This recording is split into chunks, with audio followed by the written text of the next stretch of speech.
Welcome to Financial Buzz Market Weekly. I'm RK Walker here at the New York Stock Exchange, bringing you a review of this week's stock market. This was a holiday week with markets closed on Friday. Nevertheless, the indexes made a nice comeback after last week's massive drops.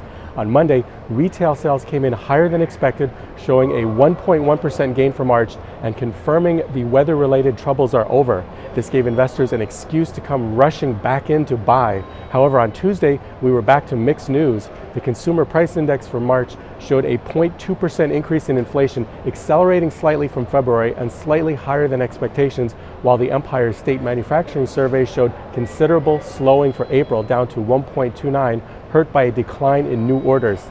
On Wednesday, housing starts for March came in at 946,000 units, an increase of 2.8% over February, however lower than expectations.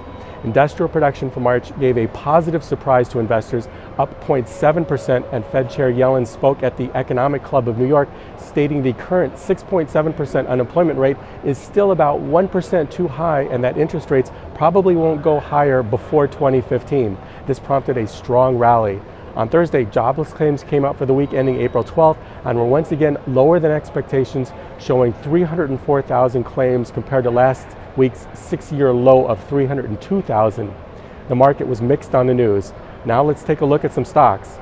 Google announced Monday that they have acquired Titan Aerospace, a solar-powered drone production company. Details have not been released yet, but the acquisition by Google was deemed a feasible move as the tech giant continues to ramp up efforts to provide internet access to remote parts of the world. Titan's solar-powered assets will aid in these efforts. Bank of America released their first quarter financials before the bell on Wednesday, and the stock opened at a loss. The company reported a net loss of $276 million or 5 cents per diluted share, while revenue was reported at $22.8 billion. The company's disappointing financials were primarily due to settlement fees for legal charges.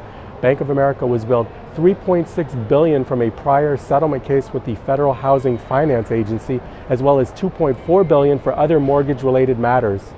Yahoo Inc. released their earnings Tuesday for the first quarter of 2014. The company reported that revenue was down 1% year over year, dropping to $1.13 billion, as well as a 17% decrease in net earnings per share to 29 cents. However, on Wednesday, Yahoo shares surged when Alibaba Group reported strong quarterly revenue growth. Yahoo owns 24% of Alibaba. SodaStream received massive attention Wednesday as an Israeli financial newspaper reported that the company is negotiating selling a portion of itself to a potential investor. SodaStream shares climbed as high as 42.25 during Wednesday's trading after it was revealed that PepsiCo, Dr. Pepper, Snapple Group, or Starbucks are the potential investors.